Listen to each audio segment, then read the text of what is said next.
وكان آخر تاريخ متسجل هو الساعة 8 الصبح يوم 25 نوفمبر، يعني من 9 أيام فاتوا. وكان مكتوب فيه إن السفينة ماري سيليست كانت قريبة من جزيرة سانتا ماريا، الجزيرة الجنوبية لمجموعة جزر الأزوروز، والكتابة وقفت هنا. وبما إن السجل بيتكتب فيه ساعة بساعة تقريبا، فأيا كان اللي حصل للي على السفينة فهو حصل خلال ال9 أيام اللي فاتوا. إن كمان المكان اللي لقى فيه الكابتن الكندي السفينة كانت بعد 750 كيلومتر عن وجهتها الأصلية، ومن ساعتها ما ظهرش أي أثر ولا للطاقم ولا للكابتن. وإيه اللي خلى الطاقم يهرب من عليها، وإزاي ما ظهرش منهم أي حد؟ دي الأسئلة اللي اتصدرت عناوين الصحف وقتها وشغلت الرأي العام كله.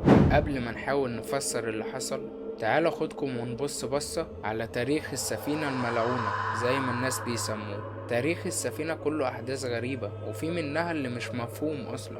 السفينة دي أول رحلة ليها كانت سنة 1861، يعني قبل الحادثة اللي حكيناها ب11 سنة. وقتها السفينة كانت تحت ملكية كندية ومتسجلة باسم الأمازون، وكانت وجهتها متحددة ما بتتغيرش. كانت بتتحرك من كندا للندن. بس الغريب والعجيب إن أول رحلة للسفينة اتأجلت، وده كان بسبب إن قبطانها جاله مرض ومات. يعني أول قائد للسفينة ملحقش حتى يطلع بيها في المية. بسم الله ما شاء الله، بداية مبشرة. هتقولي ما عادي يا زياد بتحصل. هرد عليك وأقولك إن القائد الجديد للسفينة وهو ماشي بيها في المحيط الأطلسي يعمل حادثة وتخبط السفينة في معدات صيد قريب من مدينة إستبورت الأمريكية. هتقولي وارد برضو دي حادثة. هرد وأقولك إن بعدها مفيش تعمل حادثة تاني بعد ما خبطت في سفينة تانية في بحر المانش.